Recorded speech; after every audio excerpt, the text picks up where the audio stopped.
เห็นแล้วก็เมื่อยพี่น้องใจลึกๆนะก็อยากให้มีคือกฎหมายอยู่ที่ประเทศไทยนะพี่น้องแบบว่าให้เจ้าของงัวนะ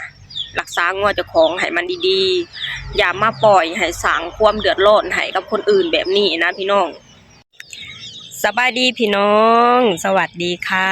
พี่น้องจ๋ามื้อนี้ก็มาพบพ่อกับซ่องสาวตุ๊กชาแนลอีกคือเก่าเด้อมามื้อนี้มาพอกันในช่วงยามเช้าๆเด้อพี่น้องนี่อยู่หลังบ้านเด้อนี่ตอนนี้ก็แดดยังส่องอยู่เลยพี่น้อง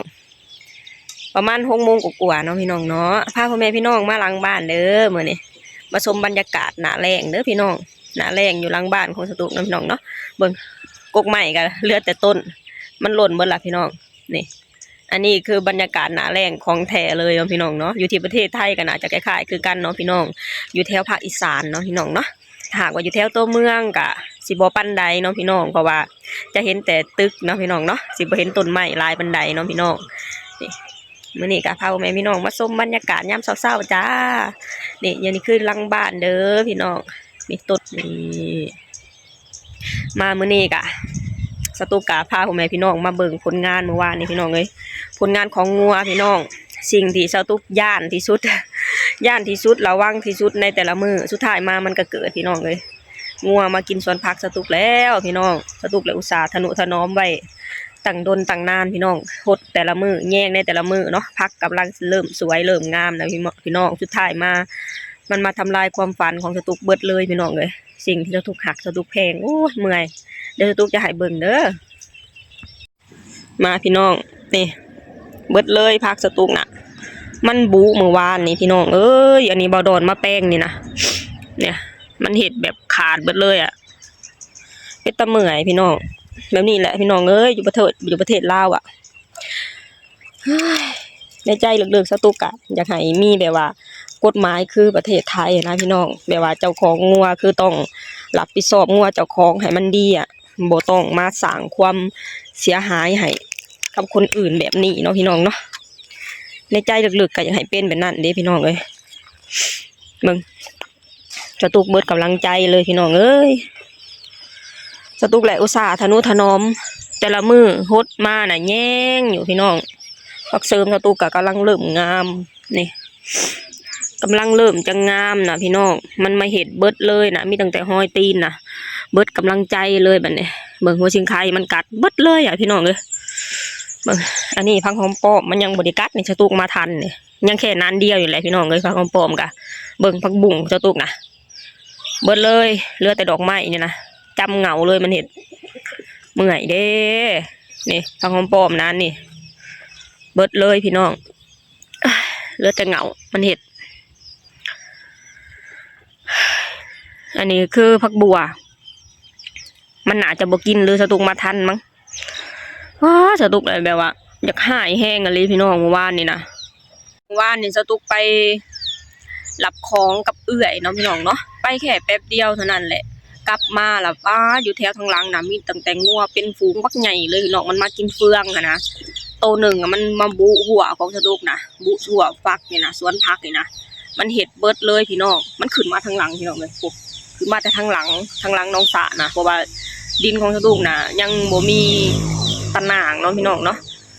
เห็นแล้วก็เมื่อยพี่น้องใจลึกๆนะก็อยากให้มีคือกฎหมายอยู่ที่ประเทศไทยนะพี่น้องแบบว่าให้เจ้าของงัวนะ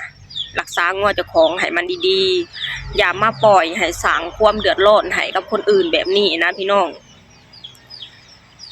เห็นแต่ก่อนเนาะพี่น้องเนาะแต่ก่อนตอนนี้ก็ยังเห็นกันแหละพี่น้องที่เขาเจ้ายิงหรือเขาเจ้าฟันนะพี่น้องคือเห็นกะเข้าใจเขาอยู่ดีพี่น้องที่เขาฟันนะฟันย่อนแบบนี้แหละพี่น้องมาทำลายเขาโค้งมาทำลายเครื่องปลูกเนี่ยนะพี่น้องแต่ละปีทุกปีที่สตุกปลูกนะบ่มีจักปีเลยที่งัวสิบกัดเนาะพี่น้องเนาะสตุกมาอยู่บ้านปีนี้จะเข้าปีที่3แล้ว2 ปีกว่าๆแล้วปีที่1สตุกมาก็คืออยู่สตุกปลูกอยู่เทิงเนาะอยู่เทิงใกล้บ้านสตุกกันแหละพี่น้องแต่วันมื้อปีนั้นน่ะสตุกยังบ่เฮ็ดกำแพงมันกับแบบว่าแถวของเขตบ้านของสตุกของเฮือนสตุกน่ะยังบ่มีไผเฮ็ดกำแพงเนาะพี่น้องเนาะมันก็มากินมันก็มาบุมากินผักสตุกนะแล้วก็ปีที่แล้วมันก็กินมาปีนี้มันก็กินอีกพี่น้องเอ้ยคือใส่แล้วก็อยากหายพี่น้องคือใส่เขาเจ้าที่เขาเจ้าฟันนะกะ เข้าใจเขาเจ้าอยู่เด้พี่น้องเอ้ยเขาเจ้าอุตส่าห์ปลูกมาเพื่อจะได้กินแห่งดีคนที่เขาเจ้าปลูกขายนะงัวมาเห็ดแบบนี้นะเขาเจ้าฟันก็เข้าใจเขาเจ้าอยู่เด้พี่น้องเอ้ยแต่ว่าถามว่าสตุกกาเห็ดบ่กับบุกาเห็ดดอกพี่น้องคือใส่กับอีต้นมันนะมันก็หาอยู่หากินของมันนะแต่ว่ามันต้องอยู่ที่เจ้าของต้องรับผิดชอบก็เข้าใจอยู่เด้อพี่น้องว่าช่วงนี้นะเป็นช่วงที่เขาเจ้าปล่อยงัวปล่อยควายเนาะพี่น้องเนาะแต่ว่าบ่เข้าใจตรงที่ว่าเจ้าของงัวน่ะมาเว้ากับเอื้อยของสตุกมื้อน่ะสตุกเองก็บ่อยู่เฮือนเนาะมาเว้ากับเอื้อยสตุกว่าเอื้อยสตุกเว้ากับเพิ่นว่าเจ้าอย่าให้มันขึ้นมาเด้อแถวนี้นะน้องข่อยเริ่มสิปลูกผักปลูกหญ้าแล้วได้มันสิมากินผักกินหญ้าได้เขาเจ้าก็บอกว่าสมเจ้าก็มาเฮ็ดหัวเอาว่าซั่นเฮ็ดหัวเอาแล้วงัวมันจังบ่เข้ามาว่าซั่นบัดนี้คะแนนว่าให้เฮ็ดหัวของอันสตุกเองน่ะเข้าใจนะพี่น้องให้มาเฮ็ดหัวของเขาเองน่ะอยู่หลังบ้านนี่พี่น้องเจ้าของงัวก็อยู่หลังบ้านนี่แหละดินเขาเจ้าน่ะอยู่หลังบ้านนี่เป็นหนองสระบัดนี้อยู่บนหนองสระซุเพิ่นน่ะหัวมันเพนะพี่น้องและบัดนี้อยากให้สตุกหรืออยากให้ครอบครัวสตุกเนี่ยเป็นคนไปเฮ็ดหัวเพื่อบ่ให้งัวเขาน่ะเข้ามาพี่น้องจะเป็นประมาณนี้แหละพี่น้องคนอยู่บ้านสตุกนะอันนี้สตุกบ่ได้ดราม่าบ้านเจ้าของเด้อพี่น้องแต่ว่ามันเป็นตามความจริงเป็นตามความจริงนะเขาเป็นเจ้าของเขาน่าจะเป็นคนมาเฮ็ดหัวเฮ็ดเฮา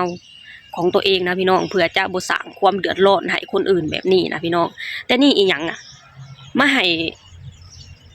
อันเจ้าของมาให้อันสตุกหรือเป็นครอบครัวสตุกน่ะมาเฮ็ดหัวของเขาเพื่อป้องกันงัวเขาบ่ให้มารบกวนเนี่ยพี่น้องคิดใส่แล้วก็พี่น้องจักสิว่าจังได๋เนาะพี่น้องเนาะสตุกก็เลยลึกๆในใจก็คืออยากให้กฎหมายอันเกี่ยวกับงัวน่ะเคร่งครัดขึ้นพี่น้องอยากให้เจ้าของงัวน่ะรับผิดชอบงัวเจ้าของให้มันได้เพื่อจะบ่มาสร้างความวุ่นวายให้กับคนอื่นแบบนี้บ่มาสร้างความเดือดร้อนให้คนอื่นแบบนี้เนาะพี่น้องเบิ่งพักสตุกนะเบิดเลยเบิดกำลังใจเลยพี่น้องเบิดกำลังใจที่จะฮดต่อเลยพี่น้องเอ้ยไปต่อบ่เป็นเลยพักกำลังเริ่มงามกำลังเริ่มแยงพี่น้องสุดท้ายมามันมาเฮ็ดแบบนี้เบิดเลยพี่น้องอันนี้สตุกก็เอาน้ำมั่วน้ำเศร้าเขานะพี่น้องมาหดตามที่ FC แนะนำสตุกเนาะพี่น้องเนาะกำลังเริ่มงามพี่น้องสุดท้ายมามันมาเฮ็ดแบบนี้นะเบิดกำลังใจเลยพี่น้องเอ้ยบ่จักสิว่าจังใดบ่ฮู้ว่าสิปลูกต่อหรือว่าพ่อซำนี้พี่น้องในใจสตุกก็อยากพอแล้วล่ะมันเบิดกำลังใจที่จะปลูกแล้วถ้าหากว่าจะปลูกอีกทีก็คือปีหน้าพุ่นล่ะคือได้ปลูกอยู่เทิงบ้านงัวมันจังบ่เข้ามานะเพราะว่าสิมาล้อมตะนางในตอนนี้ก็บ่ไหวเงินพี่น้องเพราะว่าสตุกเองก็ยังเทกันเปื้อนบ่แล้วนะต้องถาปีหน้าก็บ่ฮู้จะได้เฮ็ดหรือบ่เพราะว่าทางเขาก็บ่มีแล้วสตุกต้องรอให้น้องสาวเฮ็ดทางเขาก่อนถึงจะไปเข้าทางเฮือนของเจ้านะพี่น้องเพราะว่าทางเฮือนสตุกน่ะรถเขาเจ้าเข้าบ่ได้มันแคบปีหน้าขนาดสิบ่ปีนี้ก็น่าสิหยุดแค่นี้แหละพี่น้องเอ้ยผักบ่มีก็ซื้อกินเอาพอปลูกมาแล้วมันระแวงมันนี่นะพี่น้องมันรักษาบ่ได้พี่น้องเอ้ยไผสิมานั่งเฝ้างัวอยู่ตลอดเวลาเนาะพี่น้องถึงสตุกบ่ได้ไปไสสตุกก็ต้องอยู่บ้านอยู่ข้างในบ้านพุ่นล่ะปิดประตูพุ่นแหละเพราะว่ามันแดดถ้าไผสิมาเฝ้างัวอยู่ตลอดเวลาแบบนี้อีกอย่างก็มันก็บ่ได้ดูปานนั้นเนาะพี่น้องเนาะที่จะมาเฝ้างัวเนาะพี่น้องนี่แหละพี่น้องมื้อนี้สตุกเองก็พาพ่อแม่พี่น้องมาชมผลงานของงัวพี่น้องเอ้ยมาสร้างความเดือดร้อนให้คนอื่นแบบนี้นะนี่ความจริงเจ้าของงัวอาจจะรับผิดชอบให้มันดีกว่านี้เด้พี่น้องจะได้บ่เฮ็ดสร้างความเดือดร้อนให้คนอื่นแบบนี้เนาะพี่น้องเนาะโอเคพี่น้องสำหรับคลิปนี้สตุกเองก็จะขอจบลงเท่านี้ก่อนเด้อฝากให้พี่น้องช่วยกดไลค์กดแชร์กดติดตามให้ช่องสาวตุก Channel เนี่ยเด้อสบายดีสวัสดีค่ะ